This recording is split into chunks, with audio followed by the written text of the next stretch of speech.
Hola, muy buenos días a todos. Hoy es martes, día 14 de abril, y estamos en la segunda semana del tiempo de Pascua. Cristo resucitado habita entre nosotros, está con nosotros. Evangelio del día de hoy, Juan 3, 11 al 15.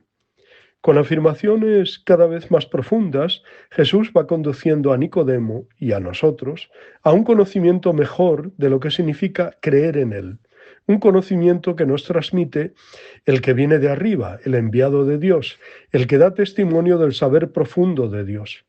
Jesús se queja de la poca fe de los sabios de Israel representados por Nicodemo. En realidad, la escena está contada por el evangelista como prototípica. Nicodemo habla en cierto modo como portavoz de los judíos, nosotros sabemos, y es interpelado por Jesús también como representante de todos. No aceptáis nuestro testimonio, no creéis. Jesús alabó un día a su Padre diciendo: has escondido estas cosas a los sabios y las has revelado a los sencillos.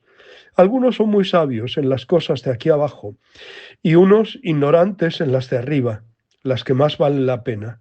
Sobre todo se trata de captar a Cristo en toda la hondura de su misterio pascual, no solo como profeta o taumaturgo, sino como el que ha bajado de Dios y después de su muerte en la cruz sube de nuevo al cielo. Los que sepan ver y creer en Jesús levantado en la cruz y glorificado en la gloria tendrán vida eterna. El diálogo de Jesús con Nicodemo nos hace pensar también a nosotros. Somos de las personas que prefieren vivir en la oscuridad o en la penumbra precisamente por no aceptar las consecuencias de aceptar la luz. ¿No es verdad que también los hombres de hoy, incluidos los sabios, a veces prefieren o preferimos no saber, no captar la profundidad de Cristo, porque eso nos obligaría a cambiar, a renacer?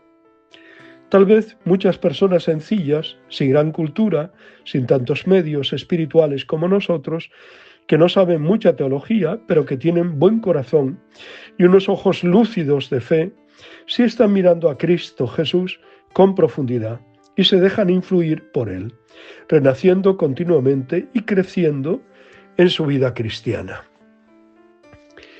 En este día de hoy, la Iglesia celebra, entre otros santos, la memoria del beato Pedro González, conocido popularmente también como San Telmo. Nació en Fromista, en Palencia, alrededor del año 1190. Su familia, los Gundisalvi, o González, era de linaje noble y cristiano viejo, con una marcada tradición de fidelidad y honor. Según la tradición, su madre descendía de la estirpe de los reyes de Castilla y León. Desde su infancia, Pedro vivió en un ambiente de gran inquietud intelectual y cultural. Fromista, ubicada en el Camino de Santiago, era un punto de encuentro de viajeros, clérigos y soldados. Estas influencias marcaron su educación y despertaron en él una visión amplia y cosmopolita. Para continuar su formación, Pedro se trasladó a Palencia, donde estudió en la escuela catedralicia. Fue en este entorno donde entró en contacto con el Studium Generale, una institución precursora de la Universidad de Palencia, la primera en España. Aquí recibió una sólida formación humanista y teológica, con una clara orientación hacia el estado clerical. Dotado de inteligencia y habilidades, Pedro ascendió rápidamente en la jerarquía eclesiástica. Siendo aún joven, fue ordenado sacerdote y poco después recibió el cargo de canónigo en la Catedral de Palencia. En poco tiempo, su tío, el obispo Tello Telles de Meneses, propuso su nombramiento como deán del Cabildo Catedralicio, el puesto más importante de la diócesis. Pedro celebró su ascenso con un fastuoso desfile por las calles de Palencia, montado en un brioso corcel y vestido con ricas vestiduras. Sin embargo, en un giro inesperado, su caballo se desbocó y lo arrojó a un lodazal, provocando la burla de los espectadores. Este hecho, que en apariencia no era más que un accidente, marcó un punto de inflexión en su vida. comprendió la vanidad de los honores mundanos y decidió dar un giro radical a su existencia. Movido por este despertar espiritual, Pedro renunció a sus cargos eclesiásticos y pidió ingresar en la orden de predicadores, dominicos. En 1220, Pedro ingresó en la orden de predicadores en Palencia. Tras completar el noviciado, hizo su formación religiosa y se convirtió en Fray Pedro González, OPE, Orden de Predicadores. Desde el inicio se distinguió por su disciplina, austeridad y fervor evangélico. Según los testigos de su canonización, llevó una vida de oración constante, predicación intensa y penitencia rigurosa. Hacia 1223-24 fue enviado como predicador itinerante, recorriendo diócesis de Castilla, León, Aragón, Navarra, Cataluña. Su predicación era intensa y extensa, dirigida especialmente a clases populares, campesinos, marineros. Su palabra encendida, vibrante, conmovía los corazones y atraía multitudes. Fray Pedro predicaba en plazas, iglesias, caminos, siempre con un mensaje de conversión y confianza en la misericordia de Dios.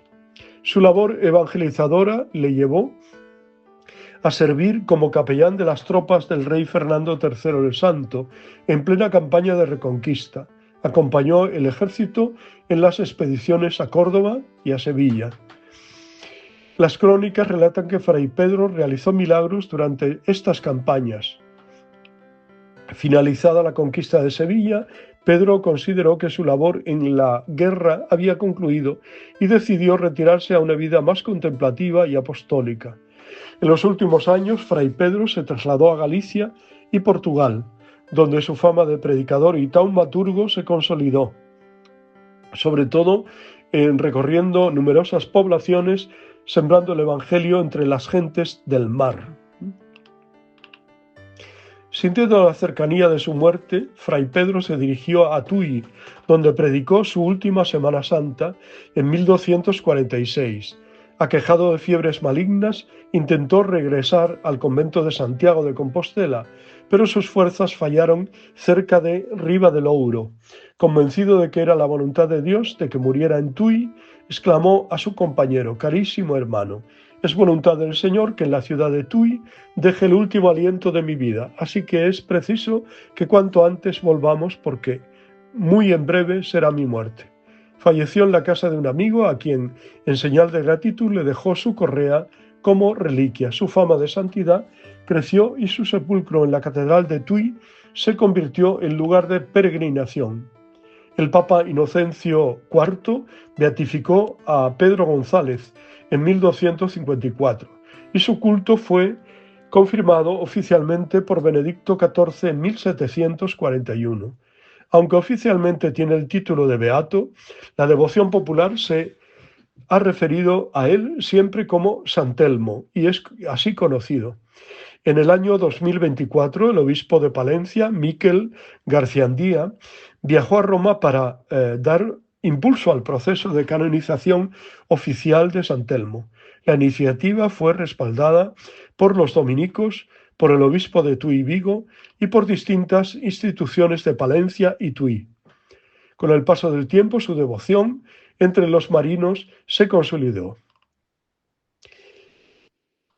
Y por último, algunas notas de su espiritualidad es la fuerza de la conversión, la necesidad de poner la vida al servicio de Dios, la invitación a vivir con humildad y desprendimiento.